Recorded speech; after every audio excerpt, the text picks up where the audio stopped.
ಬೆಂಗಳೂರಿನ ಯಲಹಂಕ ವಾಯುನೆಲೆಯಲ್ಲಿ ನಡೀತಾ ಇರುವ ಏರೋ ಇಂಡಿಯಾ ಶೋನಲ್ಲಿ ಆಕಸ್ಮಿಕ ಅಗ್ನಿ ಅವಘಡ ಸಂಭವಿಸಿದೆ. ಏರ್ ಶೋ ಪಾರ್ಕಿಂಗ್ನ ಗೇಟ್ ನಂಬರ್ 5ರಲ್ಲಿ ಅಗ್ನಿ ದುರಂತ ಸಂಭವಿಸಿದ್ದು, ಪಾರ್ಕಿಂಗ್ ಸ್ಥಳದಲ್ಲಿ ನಿಲ್ಲಿಸಿದ್ದ 150ಕ್ಕೂ ಹೆಚ್ಚು ಕಾರುಗಳು ಬೆಂಕಿಗೆ ಹೊತ್ತಿ ಉರಿದು ಸಂಪೂರ್ಣ ಸುಟ್ಟು ಕರಕಲಾಗಿದೆ.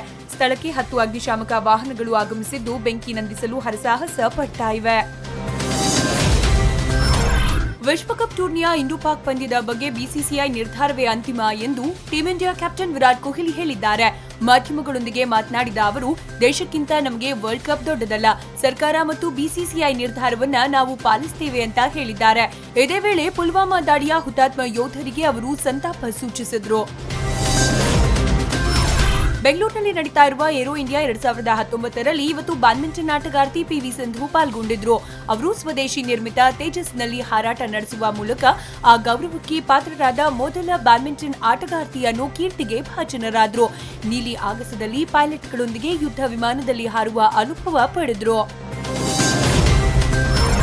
ಏರ್ ಶೋನ 4ನೇ ದಿನವಾದ ಇಂದು ಸಿಲಿಕಾನ್ ಸಿಟಿಯ ನೀಲಿ ಆಗಸದಲ್ಲಿ ಸೂರ್ಯಕಿರಣ ವಿಮಾನದ ಅಬ್ಬರ ಜೋರಾಗಿತ್ತು. ಸೂರ್ಯಕಿರಣ ವಿಮಾನಗಳು ಭೂಮಿಯಿಂದ ಆಕಾಶಕ್ಕೆ ಸದ್ದು ಮಾಡ್ತಾ ಸುಯಿ ಅಂತ ಜಿಗಿದ್ವು. ಪೈಲಟ್ಗಳು ನೀಲಿ ಆಗಸದಲ್ಲಿ ಹಕ್ಕಿಗಳಂತೆ ಬಳುಕಿಸ್ತಾ ಸಖತ್ ಸೌಂಡ್ ಮಾಡ್ತಾ ವಿಮಾನ ಹಾರಿಸಿದ್ರು. ಈ ಸುಂದರ ಕ್ಷಣವನ್ನ ಸಿಲಿಕಾನ್ ಸಿಟಿ ಮಂದಿ ತಮ್ಮ ಕ್ಯಾಮೆರಾದಲ್ಲಿ ಸೆರೆ ಹಿಡಿದು ಸಂಭ್ರಮಿಸಿದ್ರು. ಲೋಕಸಭಾ ಚುನಾವಣೆ ಹಿನ್ನೆಲೆಯಲ್ಲಿ ದಲಿತ ಮತ ಸೆಳೆಯೋಕೆ ಬಿಜೆಪಿ ಮಾಸ್ಟರ್ ಪ್ಲಾನ್ ಮಾಡಿದೆ. ಇದೀಗ 7 ಮೀಸಲು ಎಂಪಿ ಕ್ಷೇತ್ರಗಳಾದ ವಿಜಯಪುರ, ಬಳ್ಳಾರಿ, ಕಲಬುರಗಿ, ರಾಯಚೂರು, ಚಿತ್ರದುರ್ಗ, ಕೋಲಾರ, ಚಾಮರಾಜನಗರದಲ್ಲಿ ಅಭ್ಯರ್ಥಿಗಳನ್ನ ಗೆಲ್ಲಿಸುವ ಜವಾಬ್ದಾರಿಯನ್ನ ಬಿಜೆಪಿ ರಾಜ್ಯಾಧ್ಯಕ್ಷ ಯಡಿಯೂರಪ್ಪ ಶಾಸಕ ಶ್ರೀರಾಮುಲುಗೆ ವಹಿಸಿದ್ದಾರೆ. ಎಸ್ಸಿ-ಎಸ್ಟಿ ಜನಪ್ರತಿನಿಧಿಗಳು ಪ್ರತಿನಿಧಿಸೋ ಕನಿಷ್ಠ 5 ಕ್ಷೇತ್ರಗಳನ್ನ ಗೆಲ್ಲಬೇಕು ಅಂತ ಶ್ರೀರಾಮುಲುವಿಗೆ ಬಿಎಸ್ವೈ ಸೂಚಿಸಿದ್ದಾರಂತೆ. ಸಂಸದೆ ಶೋಭಾ ಕರಂದ್ಲಾಜೆ ವಿರುದ್ಧ ಅವಹೇಳನಕಾರಿ ಪೋಸ್ಟ್ ಮಾಡಿದ ಹಿನ್ನೆಲೆ ಪ್ರವೀಣ್ ಯಕ್ಷಿಮಠ ಅನ್ನೋ ಯುವಕನೊಬ್ಬನ ವಿರುದ್ಧ ಉಡುಪಿ ಠಾಣೆಯಲ್ಲಿ ದೂರು ದಾಖಲಾಗಿದೆ.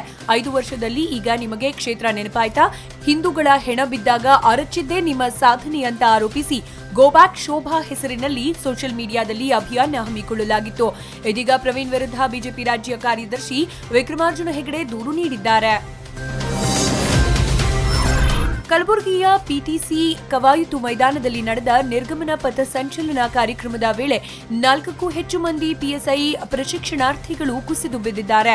ಇನ್ನು ಕಾರ್ಯಕ್ರಮಕ್ಕೆ ಆಗಮಿಸಿದ್ದ ಗೃಹ ಸಚಿವ ಎಂಬಿ ಪಾಟೀಲ್ ಭಾಷಣ ಮಾಡ್ತಾ ಇದ್ರು. ಈ ವೇಳೆ ಅಸ್ವಸ್ಥಗೊಂಡ ಪ್ರಶಿಕ್ಷಣಾರ್ಥಿಗಳು ಕುಸಿದು ಬಿದ್ದಿದ್ದಾರೆ. ಅಸ್ವಸ್ಥಗೊಂಡವರನ್ನ ಆಂಬ್ಯುಲೆನ್ಸ್ನಲ್ಲಿ ಕರೆದುಕೊಂಡು ಹೋಗಿ ಚಿಕಿತ್ಸೆ ಕೊಡಿಸಲಾಗಿದೆ. ಪುಲ್ವಾಮಾ ಉಗ್ರರ ದಾಳಿಯಲ್ಲಿ 40 ಯೋಧರು ಹುತಾತ್ಮರಾಗಿದ್ರು. ಹುತಾತ್ಮ ಯೋಧರ ಕುಟುಂಬಗಳಿಗೆ ಸೆಲೆಬ್ರಿಟಿಗಳು ಸೇರಿದಂತೆ ಜನಪ್ರತಿನಿಧಿಗಳು ಧನ ಸಹಾಯ ಮಾಡುವ ಮೂಲಕ ನೆರವಾಗಿದ್ರು. ಇದೀಗ ಬಾಲಿವುಡ್ ಬಾದ್ಶಾ ಶಾರುಖ್ ಖಾನ್ ಹುತಾತ್ಮ ಯೋಧರ ಕುಟುಂಬಗಳಿಗೆ 15 ಕೋಟಿ ರೂಪಾಯಿ ಧನ ಸಹಾಯ ನೀಡೋಕೆ ನಿರ್ಧರಿಸಿದ್ದಾರೆ. ಶಾರುಖ್ ಖಾನ್ ಸಹಾಯಕ್ಕೆ ಇದೀಗ ಎಲ್ಲೆಡೆಯಿಂದ ಪ್ರಶಂಸೆ ವ್ಯಕ್ತವಾಗ್ತಾ ಇದೆ. ಬಿಗ್ ಬಾಸ್ ಸೀಸನ್ 4ರ ಸ್ಪರ್ಧಿ ಭುವನ್ ಪುನ್ನಣ್ಣಗೆ ಬಂಧನ ಭೀತಿ ಎದುರಾಗಿದೆ. 2 ವರ್ಷಗಳ ಹಿಂದೆ ನಿರ್ದೇಶಕ ಹಾಗೂ ಬಿಗ್ ಬಾಸ್ 4 ವಿನ್ನರ್ ಪ್ರಥಮ್ ಜೊತೆ ಜಗಳವಾಡಿದ್ದ ಪ್ರಕರಣಕ್ಕೆ ಸಂಬಂಧಪಟ್ಟಂತೆ ಭುವನ್ ಪುನ್ನಣ್ಣ ವಿಚಾರಣೆಗೆ ಹಾಜರಾಗಬೇಕಾಗಿತ್ತು. ಆದರೆ 15 ಬಾರಿ ನೋಟಿಸ್ ನೀಡಿದ್ರೂ ವಿಚಾರಣೆಗೆ ಹಾಜರಾಗಿರಲಿಲ್ಲ.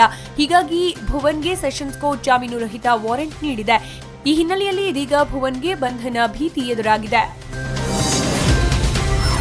Sandalwood box office Sultan Darshan ನಟನೆಯ ಬಹುನಿರೀಕ್ಷಿತ ಚಿತ್ರ ಯಜಮಾನ ರಿಲೀಸ್ಗೂ ಮುನ್ನವೇ ದೊಡ್ಡ ಹೈಪ್ ಕ್ರಿಯೇಟ್ ಮಾಡಿದೆ. ಸಿನಿಮಾ ರಿಲೀಸ್ಗೆ ಇನ್ನೂ 1 ವಾರ ಇದೆ ಎನ್ನುವಾಗಲೇ ಥಿಯೇಟರ್ಗಳ ಮುಂದೆ ಯಜಮಾನ ಸಿನಿಮಾದ ಭಾರಿ ಕಟೌಟ್ಗಳು ರಾರಾಜಿಸ್ತಾ ಇದ್ದು ಯಜಮಾನನಿಗೆ ಅದ್ಧೂರಿ ಸ್ವಾಗತ ನೀಡ್ತಾ ಇವೆ. ಚಿತ್ರ ವಿಶ್ವದಾದ್ಯಂತ ಕನ್ನಡದಲ್ಲೇ ತೆರೆ ಕಾಣ್ತಾ ಇದ್ದು ಆನ್ಲೈನ್ ಟಿಕೆಟ್ ಬುಕಿಂಗ್ ನಾಳೆಯಿಂದ ಶುರುವಾಗಲಿದೆ.